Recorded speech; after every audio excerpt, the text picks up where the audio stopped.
आज हम पढ़ेंगे अध्याय 15वें का दूसरा श्लोक।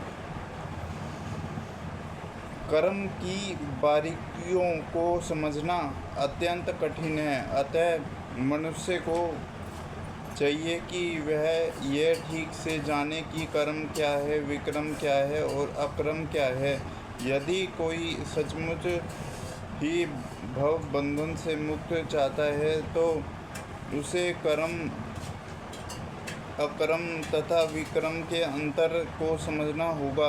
कर्म, अकर्म तथा विक्रम के विश्लेषण की आवश्यकता है, क्योंकि यह अत्यंत गहन विषय है। कृष्ण को तथा गुणों के अनुसार कर्म को समझने के लिए परमेश्वर के साथ अपने संबंध को जानना होगा। दूसरे शब्दों में, जिसने यह भलीभांति समझ लिया है वह जानता है कि जीवात्मा भगवान का नित्य दास है और फलस्वरूप उसे कृष्ण में कार्य करना है। संपूर्ण भगवद गीता का यह लक्ष्य है कि इस भावामर्थ के विरुद्ध सारे निष्कर्ष एवं परिणाम विक्रम या निर्देश कर्म हैं। इसे समझने के लिए मनुष्य को कृष्ण के अधिकारियों को संगीत करनी होगी और उसे रहस्य को समझना होगा। यह साक्षात भगवान ने समझने के समान है। अत्यंत बुद्धिमान से बुद्धिमान मनुष्य भी मोहग्रस्त हो जाएगा। जो मनुष्य कर्म में अकर्म और अकर्म में कर्म देखता है वह सभी मनुष्य में बुद्धिमान है और सब प्रकार के कर्मों में प्रवृत्ति रहकर भी दिव्य स्थिति में रहता है। कृष्ण अमृत की में कार्य करने वाला व्यक्ति स्वभाव कर्म बंधन से मुक्त होता है। उसके सारे कर्म कृष्ण के लिए होते हैं, अतः कर्म के फल से उसे कोई लाभ या हानि नहीं होती।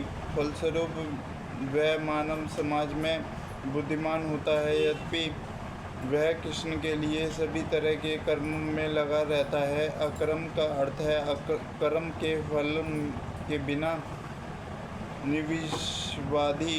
इस भय से सारे कर्म करना बंद कर देता है कि कर्म फल उसके आत्म साक्षात्कार के मार्ग में बाधक न हो, किंतु सर्वगुणवादी अपनी स्थिति से भलीभांति परिचित रहता है कि वह भगवान का नित्य दास है, अतः वह अपने आप को कृष्ण के कार्य में तत्पर रखता है। चूँकि सारे कर्म कृष्ण के लिए किए जाते हैं, इस सेवा के करने में उसे दिव्य सुख प्राप्त होता है। जो इस विधि में लगे रहते हैं वे व्यक्तिगत इंद्रिय तृप्ति के इच्छा से रहित होते हैं।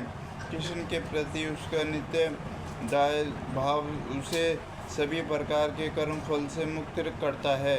हरे कृष्णा कृष्ण कृष्ण हरे हरे, हरे राम राम राम हरे हरे।